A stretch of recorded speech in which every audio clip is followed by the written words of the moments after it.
ngày ní cứ nhung cho mò chúng ta bong sọc lấy nhà hàng cùng lo đại cọt bàn tạ tay mệt xoáy ở bàn trầm trừ bà cọt chia ca đại cọt thưa ca tay mệt bàn sạch lỗ hay cứ ca tay mệt cứ cọt ra chia rồi nà bà chẳng nhung dây pi thả bị cho này cả tay mệt đời pra rồi ná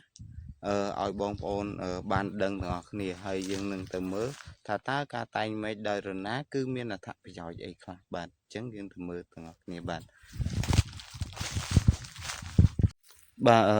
មុននឹងទៅមើលពីអត្ថប្រយោជន៍នៃការតែងមេឃដោយរណានឹងបានត្រឹមត្រូវនោះយើងមើលទស្សនវិជ្ជាចំការរបស់គាត់បាទហើយដែលចំការរបស់គាត់គឺនៅខាងភូមិឡឃុំត្រែងជាយើងស្រុកភ្នំជ្រួចខេត្តកំពង់ស្ពឺដែលមានចំនួនទៅដល់3000ទៅ4000ដើមស្វាយរបស់គាត់បាទនេះហើយដែលជាមេឃគាត់កាត់ដោយរណាអញ្ចឹងការដុសមកវិញគឺនឹងដុសមកយ៉ាងចិត្តល្អបាទអត់មានជាស្នាមឆ្កូតឬក៏ដុសមេឃតាមជំវិញនឹងទេបាទគាត់ប្រើប្រាស់រណាគឺអត់មានស្នាមនៃឬក៏មានប្រហោងដើម្បីសត្វសមោចឬក៏សត្វល្អិតផ្សេងដូចជាពងតកៅឬក៏មេអំបៅទៅពងនៅក្នុងនឹងទេបាទហើយយូរទៅគឺសាច់ដុះចិត្តស្មើតែម្ដងជាមេឃដែលដុះចិត្តវិញបាទអញ្ចឹងមេឃនេះមិនទូចទេធំបាទអញ្ចឹងការដោយរណាគឺវានឹងដុះចិត្តសាច់ស្មើវិញដូចដើមវិញអញ្ចឹងហើយនេះជាអត្ថប្រយោជន៍ដ៏ល្អសម្រាប់ការប្រើប្រាស់រណាតែងមេឃបាទចំពោះស្វាយរបស់គាត់គឺតែងមេឃបានស្អាតពុកម៉ែបងប្អូនយើងមើលទៅគឺគួរឲ្យស្រឡាញ់នៅការតែងមេឃនេះចឹងបាទហើយនៅពេលដែលយើងតែងមេឃនេះហើយគឺយើងត្រៀមដើម្បីបាញ់តម្លាក់ស្លឹកគឺវានឹងចាប់ផ្ដើមទុំស្លឹកបដាហើយជ្រុះនៅពេលដែលជ្រុះហើយគឺស្លឹកថ្មីត្រួយថ្មី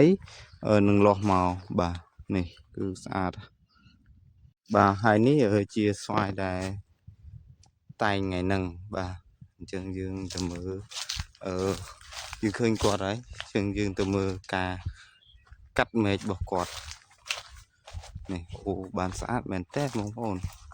គឺស្រឡះល្អស្អាតមែនតើនោះបងប្អូនយើងទៅមើលគាត់កាត់ទាំងអស់គ្នា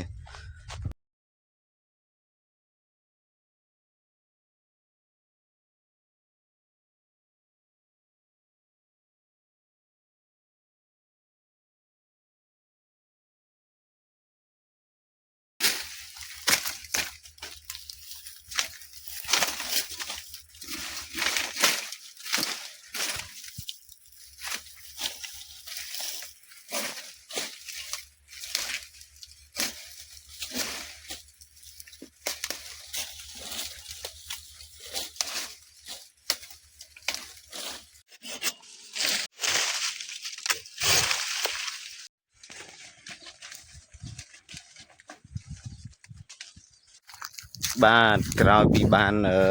តាមដានមើលនៅការតាក់តែងមេឃរបស់គាត់ដែលគាត់មកតែងមេឃឲ្យចំការរបស់បងប្រុសដែលនៅខាង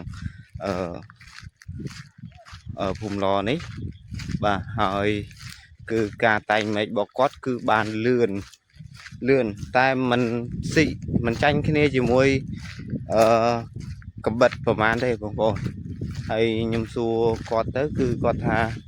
ការតែងមេឃដោយកំបិតគឺហត់ជាងអាណាហើយអាណាគឺគាត់មកឆ្វោកគឺដាច់លឿនល្អហើយបងប្អូនមើលគឺបានស្អាតមែនតើហ្មងការតែងមេឃបាទអញ្ចឹង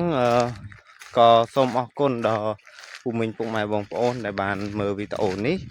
ជួបគ្នានៅវីដេអូក្រោយទៀតបាទខ្ញុំនឹងបង្ហាញវីដេអូក្រោយទៀតទៅ អ្នក